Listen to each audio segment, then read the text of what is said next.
তো একটা দিন কত সুন্দর করে কেটেছে এই ভিডিওটা না দেখলে বোঝাই যাবে না। তো আমরা বের হয়ে পড়েছিলাম দিদিদের বাড়ির উদ্দেশ্যে। তো আমরা এরপর গাড়িতে উঠে গিয়েছিলাম, একদম প্রায় কাছাকাছি চলে এসেছিলাম দিদিদের বাড়িতে। আর দেখছি আমরাই সবার শেষে গিয়েছিলাম আর সবাই চলে গিয়েছিল। আর সবাই মিলে উপরে এই যে বাচ্চারা সবাই দুষ্টমি করছিল, হোলি খেলছিল, ওরা অনেক বেশি মজা করছিল। আর আমরা যাওয়ার পর আমরাও সবাই ছাদে চলে গিয়েছিলাম, আমি, আমার হাজব্যান্ড আর মর্ণ। তো আমরা সবাই ওখানে গান বাজছিল, খুব সুন্দর একদম গান বাজছিল। আর হোলি উৎসব সবাই পালন করছিল। সত্যি কথা বলতে এই ধরনের হোলি খেলা আমি কখনোই খেলিনি। হ্যাঁ, টুকটাক ঘরে ঠাকুরকে দিতাম, তারপর হচ্ছে আমরা ঘরে একটু একটু মুখে লাগাতাম, অতটুকুই।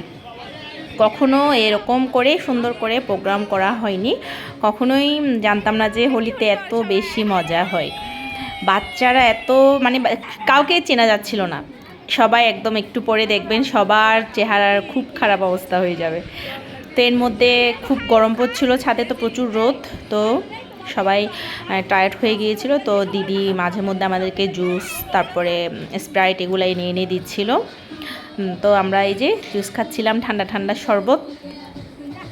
আর দিদি দিয়ে সবার সাথে অনেক বেশি মজা করছিলাম, রং মাখামাখি করছিলাম।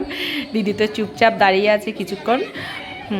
দিদি এদিকে আমাদের জন্য রান্নাবান্নাও করছিল, রান্নাবান্নার প্রিপারেশান করছিল। আর এদিকে ছাদে এসে আমাদের সাথে সময়ও দিচ্ছিল।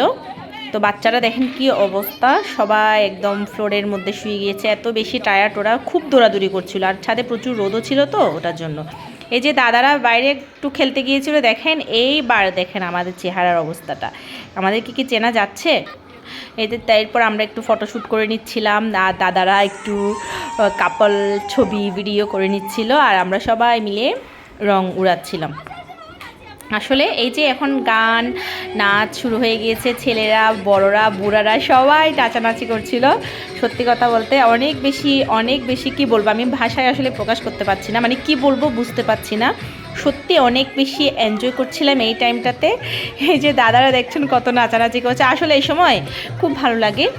মানে বাচ্চা বুড়া সবাই, মানে সব কিছু মিলিয়ে খুব ভালো লাগে। তো এরপর হচ্ছে আমরা এখানে খাওয়া দাওয়া শুরু করে দিয়েছি, দিদি সব কিছুই রেডি করে রেখেছিল। আর এরপরে আমরা সবাই ফ্রেশ হয়ে এসেছিলাম, ফ্রেশ হয়ে আসার পর আমরা সবাই খেতে বসেছিলাম, সবাই স্নান টান করে নিয়েছে। এই দেখুন কত দারুণ দারুণ ভর্তা রেডি করেছে। এটা ছিল বরবটি ভর্তা, চিকেন ভর্তা ছিল এটা, আর এটা ছিল হাঁসের ডিমের ভর্তা। আর এখানে একটা আলুর চপও ছিল, আর সাথে ছিল চিংড়ি ভাপা, মানে কলা পাতায় চিংড়ি ভাপা।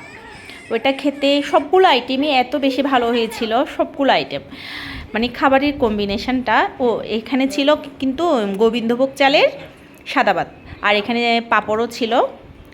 সব কিছু মিলিয়ে খাবারগুলো আমরা এত বেশি এনজয় করছিলাম, যেহেতু খুব গরম পড়ছিল।